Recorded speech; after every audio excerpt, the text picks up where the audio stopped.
Hi, my name is Michael Prince, and you're listening to the second of a 5-part seminar, the second session of a 5-part seminar that I come in and do for parents, for ministers, anybody who has a investment in families in any way.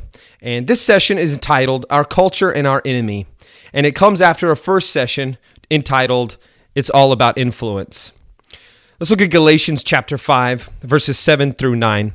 It says, "You were running well. Who hindered you from obeying the truth?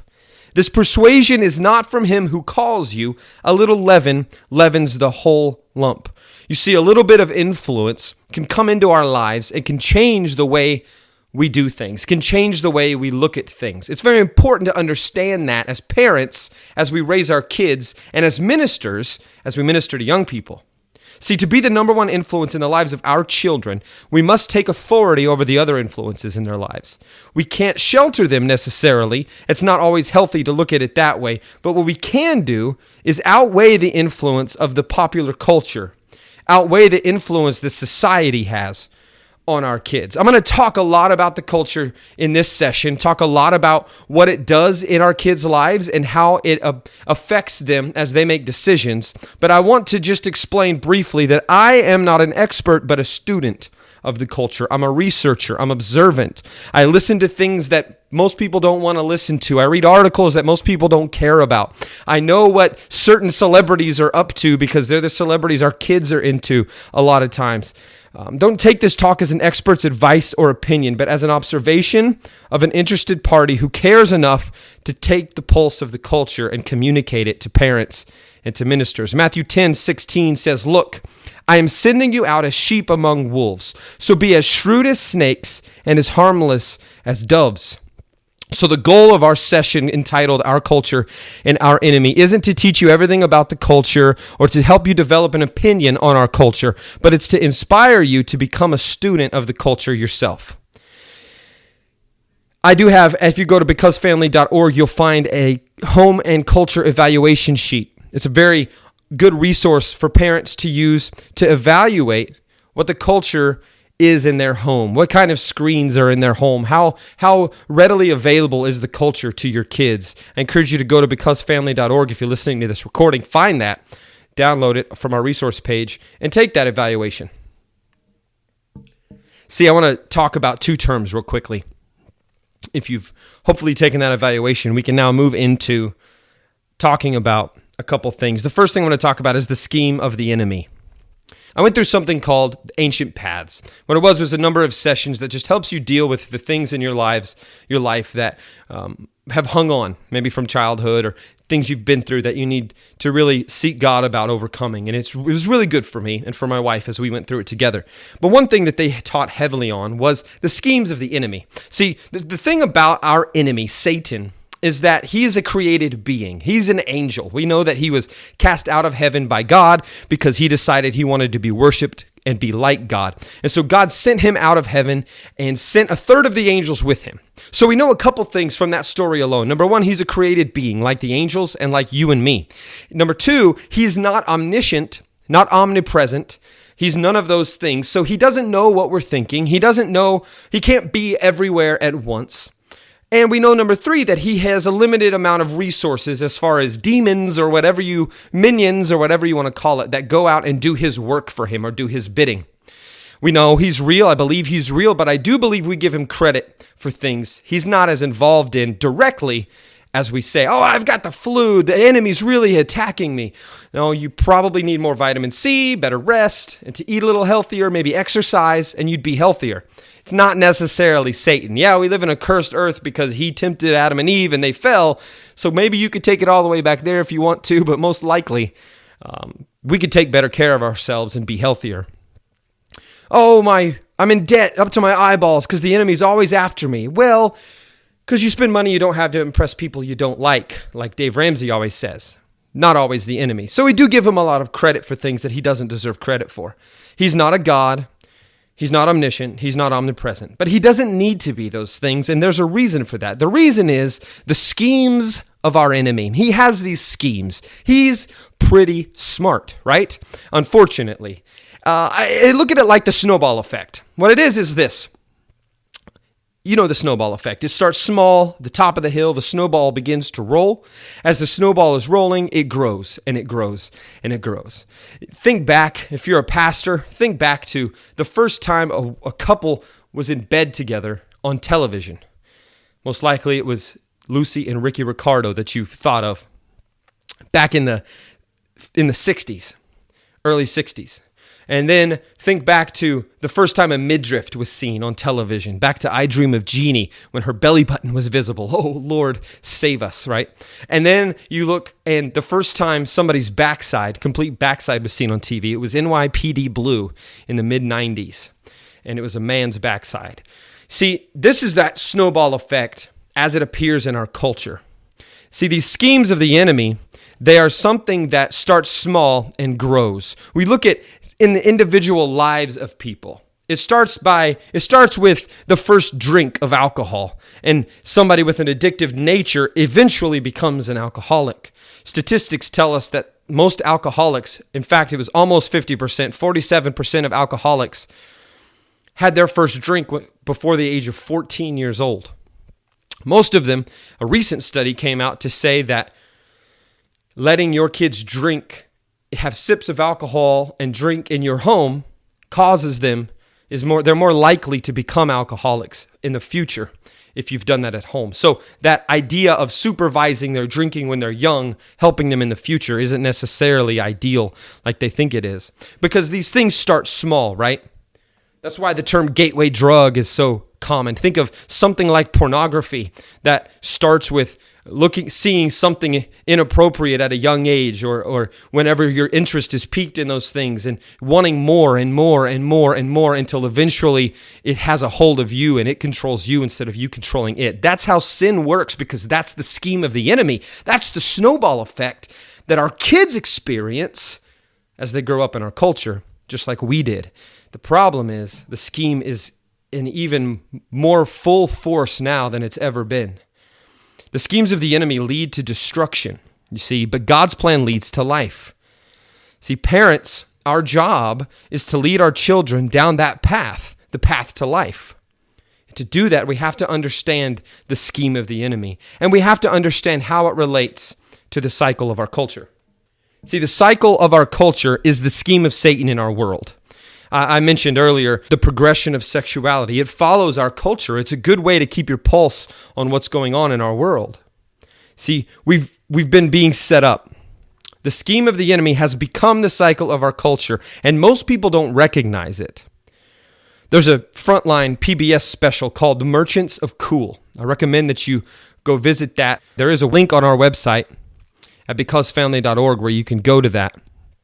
But they mention in that it's all about how marketing to our teenagers has developed from the 90s till now.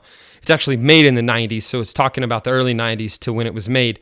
But one thing that they really highlight is the fact that 6 major corporations own the majority of the entertainment our kids take in. So here's the examples. GE. They own NBC, Comcast, Telemundo, E! Entertainment, Versus. They own 14 television stations. They own Universal Pictures, and GE owns Hulu. Disney includes 10 television stations, 277 radio stations.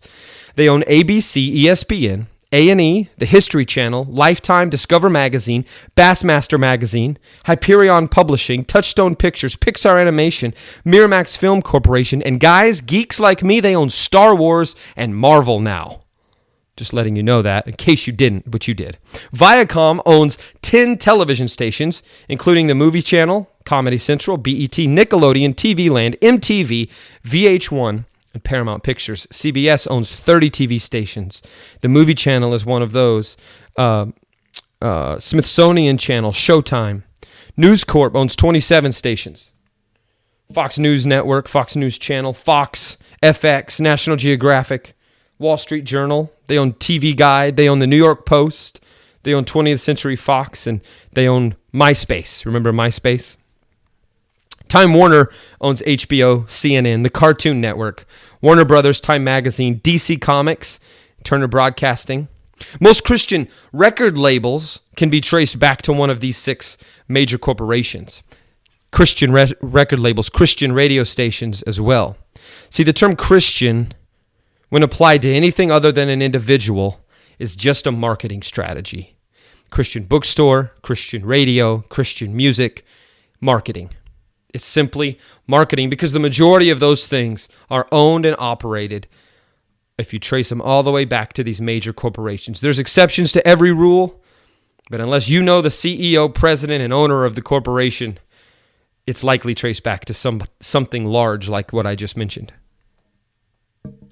So the new strategy of these corporations, there's so many dollars put into these corporations that no longer promote a product, but they no longer find out what teens want and kids want and then promote products to them based on their desires.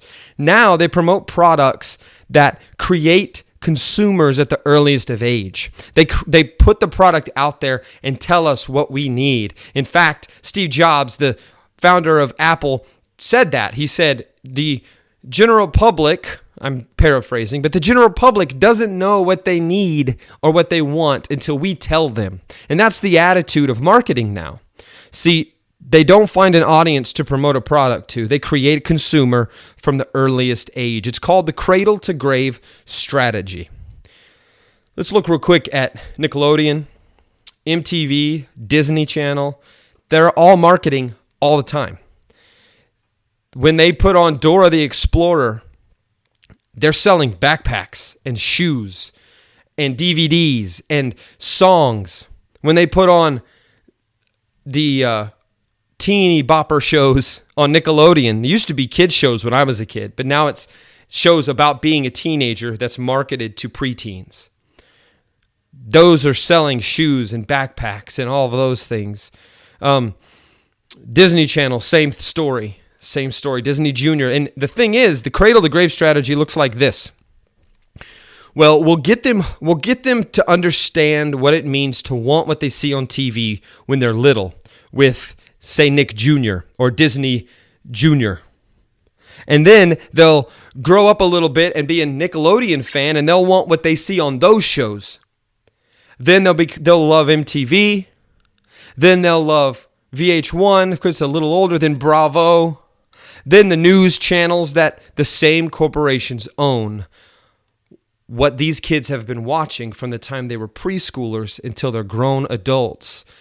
And they've created them. They've raised them up in the way that they think they should go, which is a consumer. This isn't foil hat stuff. If you watch that Frontline PBS special that I mentioned, Merchants of Cool, you'll see that these marketing guys say this openly.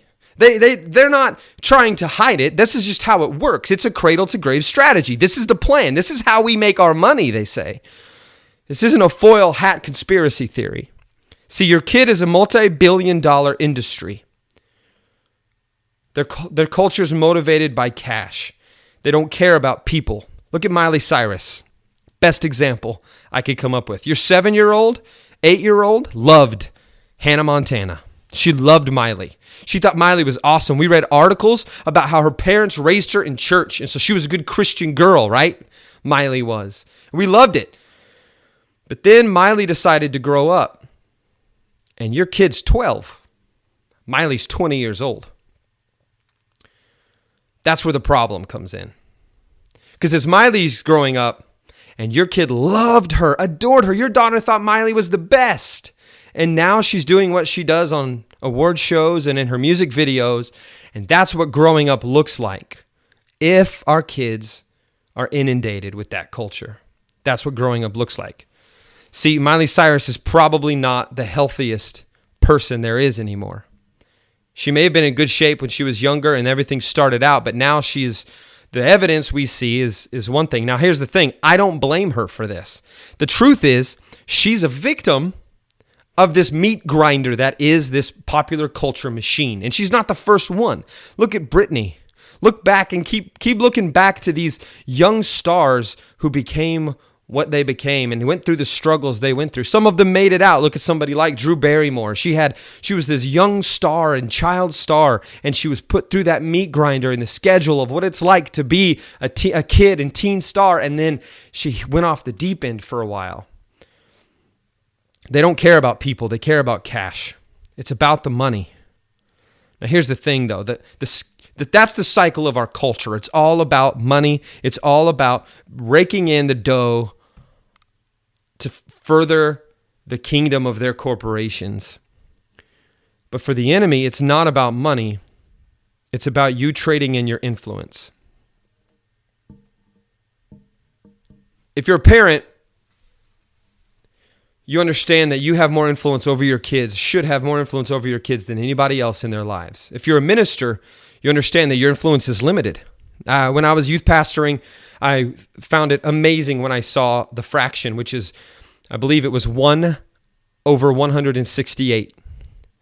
For every 1 hour that a youth minister has with a teenager, or a children's pastor has with a child, a parent has 168 that they can do something with. This is part of where our ministry came from. This idea as a youth pastor that parents have an opportunity to change the lives of these young people that we're working so hard to change. So if we go in and minister to parents and invest in parents, maybe we can see the life change in these young people and in these children that we've been praying for. Maybe we can see the revival in this young generation if it starts at home with mom and dad. But the issue is something called opportunity cost. See, opportunity cost is something they talk a lot about in business school, because you have an opportunity and every opportunity has a cost. The best example I've heard is studying for a test and your friends call and say, hey, let's go to a movie. The new Avengers movie is coming out. We're going to the midnight showing. I'd love to, but I have a test on Friday. And I got to study because I didn't do the best on the last test. And if I don't do well, I'm not going to make it. You have an opportunity. You have two opportunities. The first one is study for your test, get a good grade, be proud of yourself, and everything's great. Other opportunity is go have fun and see a movie with your friends. The new Avengers movie, at the time I'm recording this, it comes out in a few weeks. The new Avengers movie is going to be great because James Spader is the bad guy, and he's a good bad guy. And here I am. See, I'm even caught up in the culture, right? It worked, obviously. But here's the thing. That's the opportunity. But the opportunities are also the cost. So if you want to do good on your test, it's going to cost you that opportunity to go see that movie. If you're going to see that movie, it's going to cost you the grade on that test. Well, parents, we have opportunity cost questions and equations that come into our lives every day. Dad, read me this story. Opportunity. I was playing on the iPad. I could keep playing on the iPad, but it's going to cost me a few minutes of sitting with my son, reading him a story he's asked me to read. Or I can put down the iPad. It's going to cost me maybe some points on this game I was really into and finally hitting my stride, or on cost me some time with the email I was going to send. I'll have to come back to it and finish emailing it or whatever it might be. But I'm going to have an opportunity to sit down and read and spend some time with my son.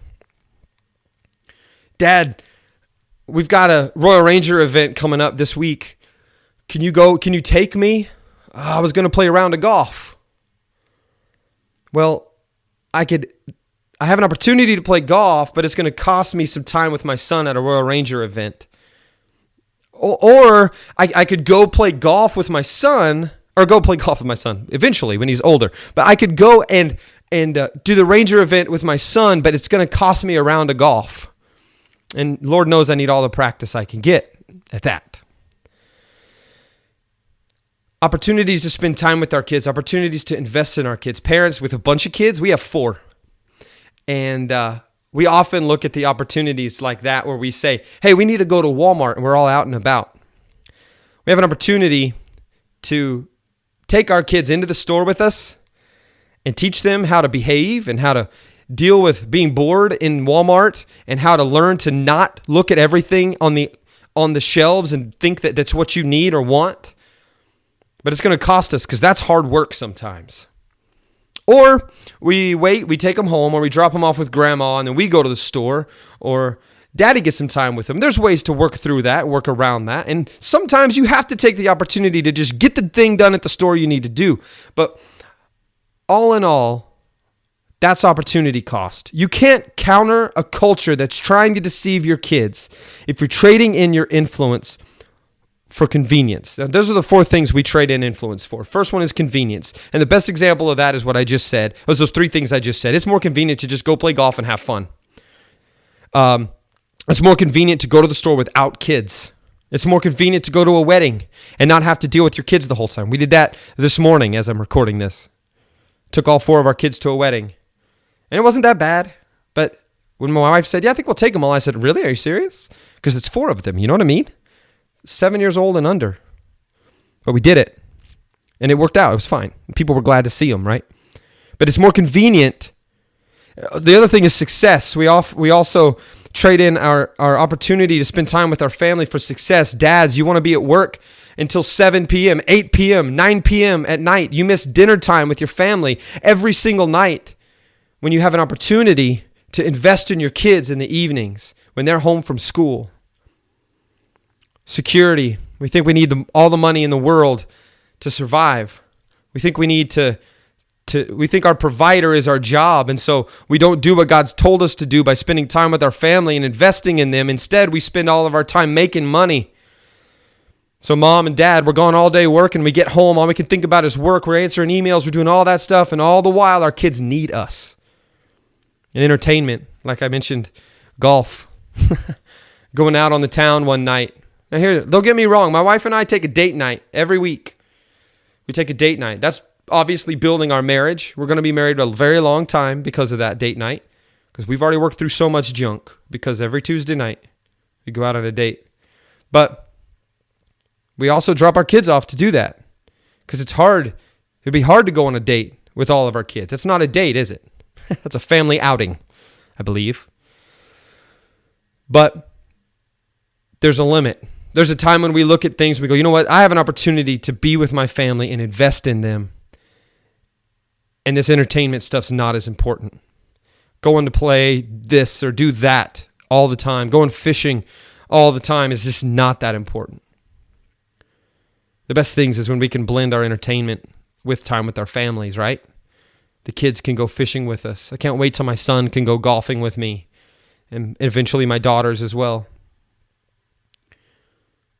But sometimes we just have to make the choice. What are we going to give up so that we can invest in our family? See, the scheme of the enemy is using the culture to tell us that our kids exist for us. But the reality is your kids don't exist for you. They exist to serve God and be who God's called them to be, and your job is to help lead them there. And you can't do that if you're trading your influence in for security. You can't do that if you're trading your influence in for entertainment, because the culture we live in is telling your kid to live for themselves and telling you that you had kids so that you could because it's a status symbol or because you want to feel good about having kids, but that's not God's plan. You see, it does feel good to have kids, but it feels even better when you've invested in them and then you're 50, 60 years old watching your kids be grown-ups and doing what God's called them to do. They're healthy, grown-up adults because you did the hard stuff when they were kids, and now they're living for Christ and doing what God's called them to do because they know how, because they've seen mom and dad do it, and they're doing the hard stuff now. Every minute your kids are gone is a minute they're being influenced by someone or something other than you. Every minute your kids are not with you is a minute they're being influenced by someone or something that's not you. See, there are people in our lives who help us with this influence, and they help us do it the right way. So we send our kids to a grandparent, and they're being taught the same things we would teach them. So yes, that exists. That's there. But how many parents, how many times has it just been easier to call a babysitter, to put them in front of a television and let them be raised by those things instead of who God's placed them with, instead of in the home that God's placed them in? See, our culture says to do what feels good and not what's best. And that's the scheme of the enemy. Doing what feels good and not what's best. As a youth pastor, I taught it to young people all the time. Don't do what feels good all the time. Do what you know is the best. Don't follow your heart. The Bible says that the heart lies to us. That the heart is deceitful above all things. Don't follow your heart. Don't follow how you feel. Follow what you know to be true. And as parents, if we do that as well, if we follow what we know to be true, I feel like locking my kids in their room and telling them to shut their mouths and go to sleep and leave me alone. But they haven't been with me most of the day. So I think what's best is if I just went and laid with them and chatted with them for 30 minutes before I asked them to go to sleep. Oh, we just need to go to Walmart and get a few things. Let's just take the kids, just put the TV on or whatever it is, and let's just go do that. Instead of, you know what, that's what would feel good. But what's best is involving them in some of the things that we do throughout the day. See, the scheme of the enemy is not to take our money. It's not to even destroy our families or our kids as much as it is to distract us from what's best by putting what feels good in front of us all the time. So let me ask you a couple questions as I finish. Number one,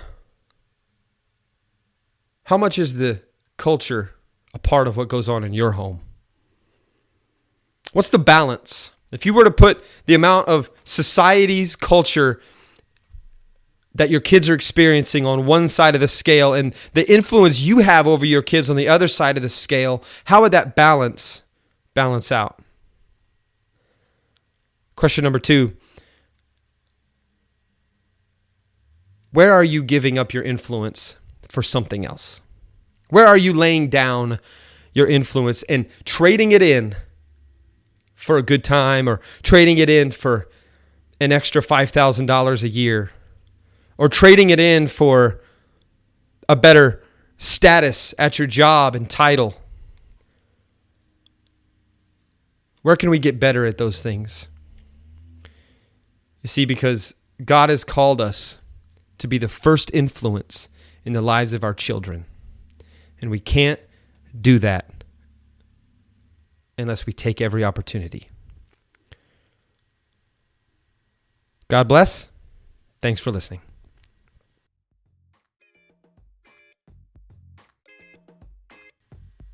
This has been The Scheme of the Enemy and the Cycle of the Culture.